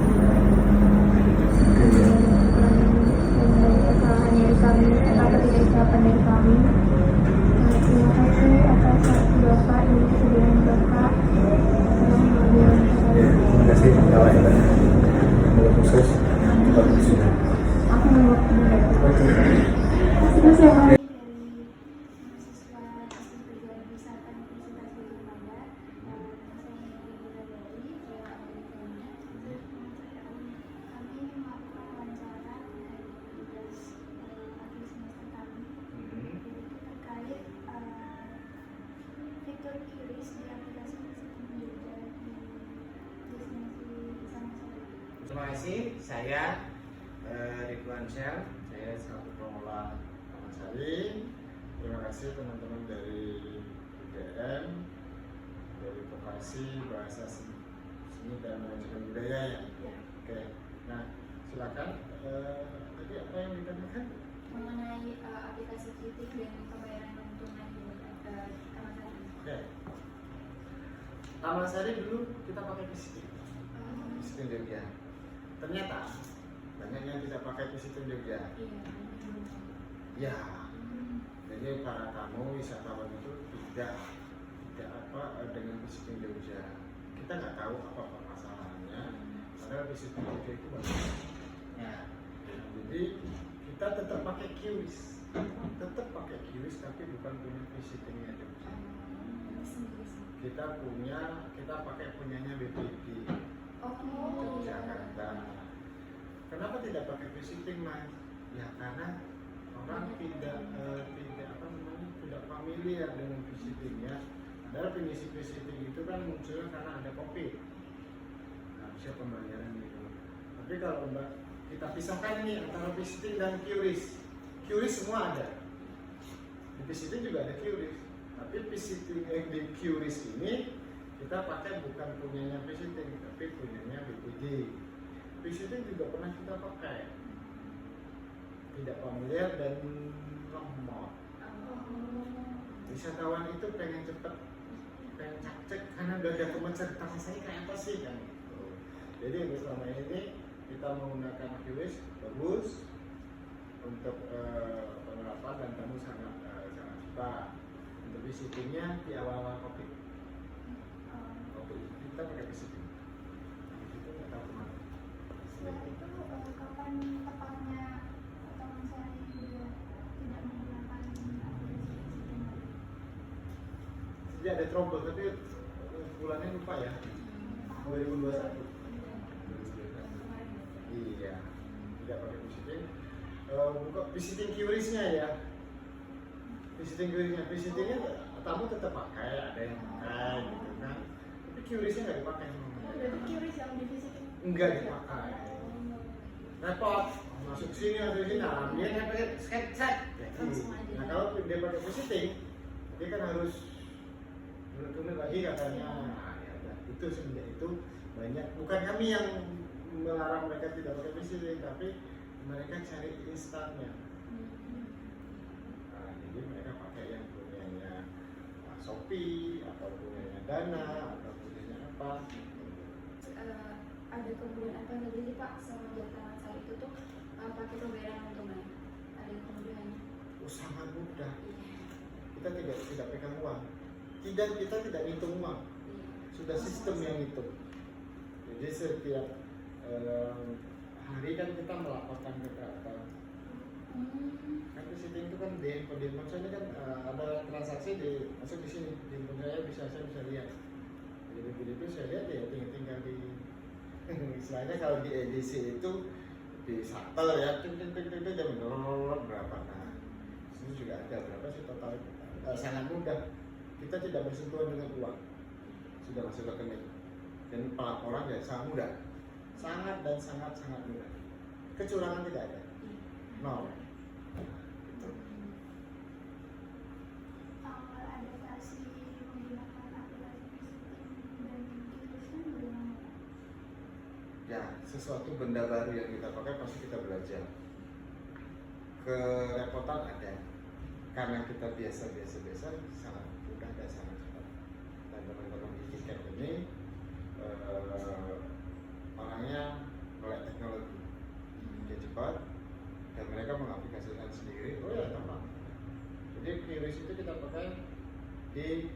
Oktober, mulainya sih di Oktober 2021 kemarin. Cuman kan kita sistemnya kita minta yang seperti ini. Kita bisa minta sistem di QRIS itu sama BPD-nya.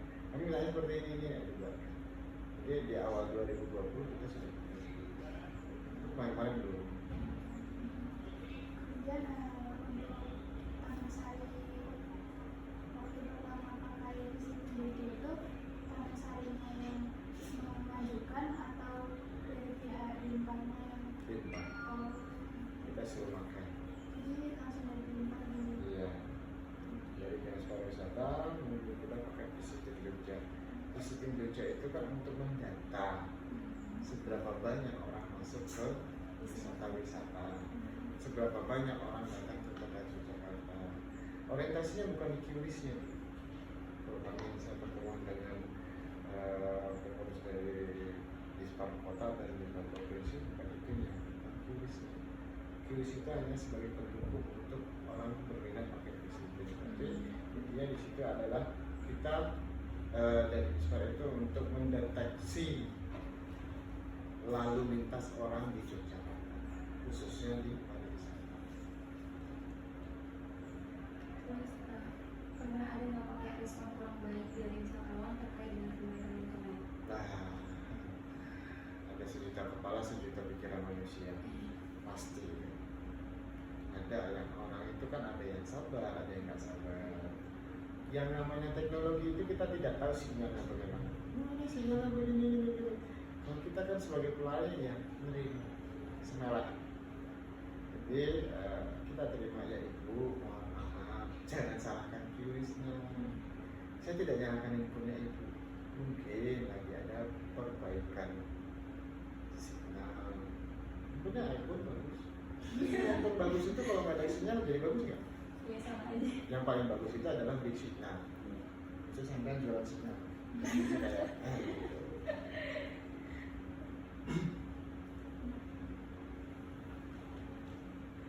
Kemudian dapat dijelaskan nggak Pak terkait dengan dampak positif dan negatif dengan penggunaan QRIS di sini? Apa ya? Dampak negatif ya? Ada nih? Ada? Kalau dampak negatif tak ada. QRIS itu sangat mempermudah. Dampak negatifnya uang tuh gampang keluar, udah titik, nah gitu. Tapi kalau dampak positifnya itu untuk kami sebagai pengelola sangat bermanfaat. Kita tidak bertransaksi dengan uang tunai lagi, dan itu langsung masuk ke rekeningnya manajemen. Jadi perhitungan manajemen juga kita tidak ada pelaporan lagi. Kalau semua pakai QRIS, karena kita masih ada yang pakai cash, otomatis kita ada pelaporan. Ada pelaporan QRIS, ada pelaporan tunai. Kenapa? Harus sinkron kan? Berapa sih dapat hari ini? QRIS-nya sekian, tunainya sekian. Nanti digabung sekian, totalnya per hari berapa? Sekian. Gitu. Tapi kalau semua kita pakai QRIS, keren banget. Kami pulang cepat. Tidak perlu rekap lagi. Ya kan, tutup Taman Sari, tinggal buka handphone terus kirim WA. Selesai. Pulang ya, pulang sekarang ya. Harus dulu rekap. Dari Pak Dedi tadi ada Bapak seperti yang Bapak bicarakan terkait kendala sinyal. Misal kalau di sini sinyalnya lagi nggak bagus semua, terus kemudian di QRIS menggunakan antrian yang panjang gitu. Alhamdulillah enggak. Sinyal itu sebenarnya sinyal itu aman-aman saja, ya. Mungkin trafiknya lagi ramai di sini, orang pakai misalnya Telkomsel cuma dipakai yang pajatan, ya itu bukan trouble. Dia agak buffering dikit, agak lama. Harusnya dia masuk tit langsung gitu ya, dia tunggu dulu, ada jeda gitu. Tapi Telkom satu belum pernah ada traffic seperti itu, dan sehari itu belum pernah. Sebulan itu 2 kali lah, 2 kali 3 kali lah seperti itu. Impresinya mama gitu. Tapi bulan November, Oktober itu nggak ada problem. Apabila terjadi peak season, semua pakai QRIS. Nah, ini orang lagi mau ngapain QRIS? Nah, ini orang ini sudah buka QRIS. dia pakai QRIS, nah ini terjadi traffic Pak. Nah, kita kan nggak tahu dia pakai bank apa. Dia pakai Shopee atau pakai Dana atau pakai apa kan gitu. Tapi kalau pakai bank nggak trouble. Misalnya BCA, Mandiri apa gitu langsung ketik masuk. Tapi kalau dia pakai aplikasi mitra seperti Shopee apa yang lainnya itu, ya tergantung dari perangkatnya beliau. Kalau perangkatnya ya dia bagus, dia tidak mengungkap musik, pokoknya si handphone itu tidak menggunakan apa aja, memang nggak ada problem. Tapi kalau dia sambil dengan musik, dia baru main game, dia bukan dikeluarin tapi dia langsung di minimize itu, nah itu masih apa? Kalau usaha itu lebih banyak yang menggunakan QRIS atau lebih banyak yang pakai tunai? Tunai saya. Karena QRIS itu masih barang baru tapi anggap. Nah, kenapa enggak? Ya kalau dulu zaman dulu ada debit, ada kartu kredit. Nah sekarang kartu kredit mau ditinggalkan. Banyak orang mau meninggalkan kartu kredit karena lebih pakai kartu QRIS. Tidak, mana handphone nggak perlu buat dompet lagi, udah bawa handphone aja. Handphone hilang udah nggak bisa pulang. Kemudian biasanya yang orang-orang yang pakai QRIS ini tuh ada aktivitas itu misal ibu-ibu atau remaja. Oh semua, Jadi anak SMP ada. Sekarang QRIS sudah semua kalangan. Kartu kredit nggak semua kalangan bisa pegang. QRIS selagi orang itu bisa menggunakan handphone dan menggunakan aplikasi. Kemarin tuh ada anak SD. ini QRIS Pak. Oh, pakai QRIS ya? Oh iya. Tapi kan rekening bapaknya gitu. Mungkin handphonenya pun bapaknya kan gitu. Tapi ya saya lihat siapa yang megang handphone itu yang saya nilai. Bukan handphonenya milik siapa? Siapa? Terdapat kesulitan beradaptasi nggak Pak pas ada fitur hal tunai di sini? Gimana? Ada kesulitan beradaptasi Iya. dengan adanya pembayaran tunai. Wah, ini sudah suka. Mungkin awalnya kan tunai semua, terus jadi satu fokusnya ke langsung tunai, terus sekarang karena ada QRIS jadi terpecah dua gitu, kayak yang satu jadi Ya, adaptasi ya. Iya. Kita beradaptasi. Oh kita gini, sebelum kita pakai QRIS kita kan sudah mengenal QRIS. Tapi kalau misalnya kita belum mengenal QRIS apa itu ya pasti belajar. Apa sih itu QRIS? Oh bagaimana sih penggunaan QRIS? Oh pakai ini. Karena kita sudah tahu dulu, baru kita dikasih cepat belajarnya. Tapi kita nggak tahu, kita dikasih, nah kita bingung. Otomatis kita belajar. Tapi kalau di Taman Sari kemarin ini karena kami sudah tahu dulu, kami disuruh pakai QRIS sama kreator, cepat adaptasi, langsung terasa. Sudah kita pakai barcode-nya Pak, pakai QRIS. Ya, kan di sini kan di BPD itu kan ada aplikasinya. Kalau di BPD itu dia aplikasinya kuat, jadi bisa transaksi. Nah, yang pun saya tulis ada tentang itu apa QRIS. Aplikasinya sendiri, itu kan sudah ada. Ini bagian keuangan Pak, sudah oke. Jadi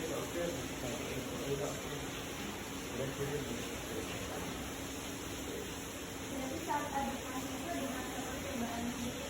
Enak, macam guys. Karena kita sudah tahu dulu. Teman-teman sudah tahu semua. Kalau yang sudah umurnya sepuh ya dia tidak menggunakan itu. Mungkin ya bapak yang sepuh itu yang orang yang sudah sesepuh kita lah, dia tidak boleh menggunakan, tidak boleh mengambil dulu. Dia benar. Yang mengambil QRIS khusus kita yang masih muda belia ini. Lagi Bagaimana dapat kritik atau saran dari wisatawan terkait dengan bayaran ada kemarin itu Pak barcode-nya kurang gede, kita buat gede ada kemungkinan itu karena kan kalau orang kan ada yang pakai kacamata, ada yang nggak pakai kacamata ya, ada yang min, ada yang plus. Mungkin dia nggak tahu apa min atau plus gitu. Pak kecil banget. Ini namanya. Kita boleh gede, kita minta yang gede Pak, minta yang gede, kita kasih yang gede. Ya, oh Pak ada yang gede ya. Nah tapi jarak dia waktu ini mengganggu orang yang di belakang. Kalau dekat itu kan, yang kita lihat itu kiri siapa? Handphone kita. Nah kenapa dia bisa kecil? Sudah salah kan? Jadi dia ngeliat Pak kecil banget. Padahal yang kiri itu pakai mata kita apa pakai handphone kita? Padahal dia bisa jalan bos. Ya karena ya kita memberikan solusi kepada orang-orang yang tidak nyaman terhadap sesuatu yang dia gunakan. Itu dapat itu gede banget. Ya tamu-tamu itu kan ya alam sadar itu berbicara ya. Dia kecil, dia nggak sadar. Kan ini buat untung. Nah, tapi itu komplain ini kita tahu. Karena komplain itu bukan membuat kita bodoh, itu membuat kita pintar. Kritiklah saya, karena saya suka dikritik.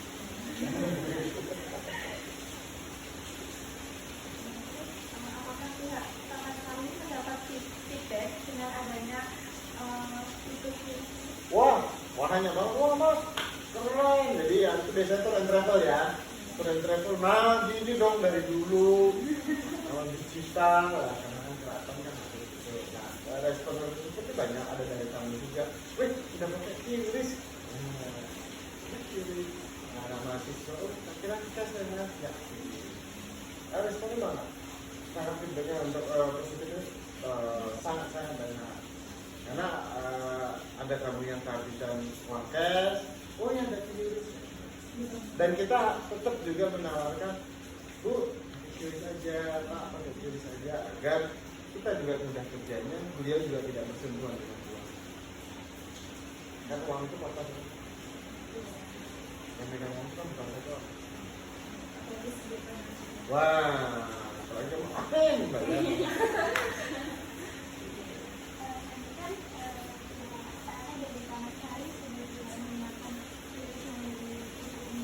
Bukan tidak menggunakan, kami tetap menggunakan, cuma masyarakat pengunjung yang tidak mau menggunakan.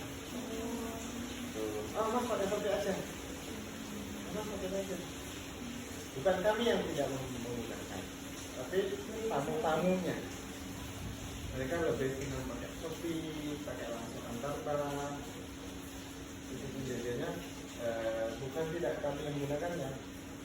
Mereka para tamu tidak menggunakan. Kita tawaran apa? Mandi aja pakai topi aja. Kita cuci aja. Tak tahu apa masalahnya, kita nggak tahu. Kita kalian langsung ke orang. Kalau gitu dari pihak Jimpangnya ada kayak keberatan gitu nggak Pak? Kok ini kan nggak pakai yang gitu? Ya kalau saya menghadapi mereka ya gimana? Kesannya kan Dari wisatawan bukan dari kami. Pak Wahyu, kepala Dispar Kota, Pak Sigi pernah WA saya. Gimana mas, kenapa nggak pakai visiting? Jangan tanya-tanya Pak, tanya tamunya. Oh iya, visiting yang punya siapa? Pemerintah. Pemerintah menyarankan kepada masyarakat yang untuk berkunjung ke wisata ke Jogja khususnya, umumnya khususnya ke tempat-tempat wisata. Nah, wisatanya nggak mau pakai. Peduli Lindungi. Dulu kan sebelum Peduli Lindungi kan visiting. Sebelum Peduli Lindungi itu visiting. Oh iya, tik gitu. Aku visiting. Cuman ada peralihan mengganti jadi Peduli Lindungi. Nah, Peduli Lindungi ini yang membuat orang lebih nyaman daripada visiting. Karena visiting itu banyak kejadiannya di signal. Bukan apa. Jadi kemarin sering kejadian itu waktu dia scan barcode untuk visiting kedatangan. Kan visiting itu kan bukan transaksi ya. Bukan transaksi. QRIS itu transaksi. Nah, yang kalian maksudnya visiting barcode apa visiting QRIS? aplikasi aplikasi QRIS yang ada di visiting. Nah, visiting itu dulu di sini adalah barcode untuk kunjungan. Pertama, masuk. Setelah masuk ada QRIS-nya. Ya, ada penulisan QRIS-nya. Setelah barcode untuk kedatangan itu diganti ke Peduli Lindungi, ya otomatis orang tidak menggunakan visiting. Kamu pernah nanya nggak kamu, Pak, nggak pakai visiting? Siapa orang Jogja ini? Kalau visiting ini dinasionalkan seperti Peduli Lindungi, bisa orang pakai. Visiting punya siapa? Jogja atau nasional? Jogja. Berarti kita di luar bidang nggak bisa pakai visiting. Bisa pakai visiting, tapi mereka tidak mau pakai visiting karena itu nggak nasional. Kamu download Jogja, terus kamu ke Magelang, ke Semarang, bisa nggak pakai visiting? Berarti yang khusus di Jogja. Jadi pas mereka ke Jogja, ayo, mereka nambah-nambah memori.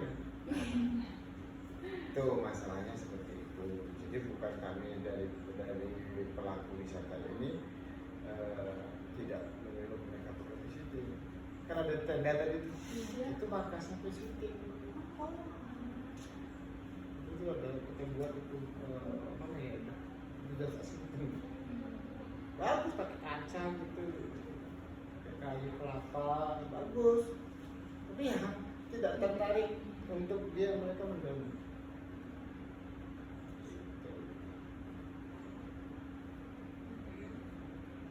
Lagi?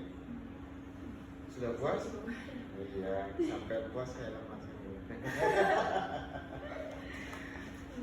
Sudah? Terima kasih. Ya, terima kasih buat teman-teman.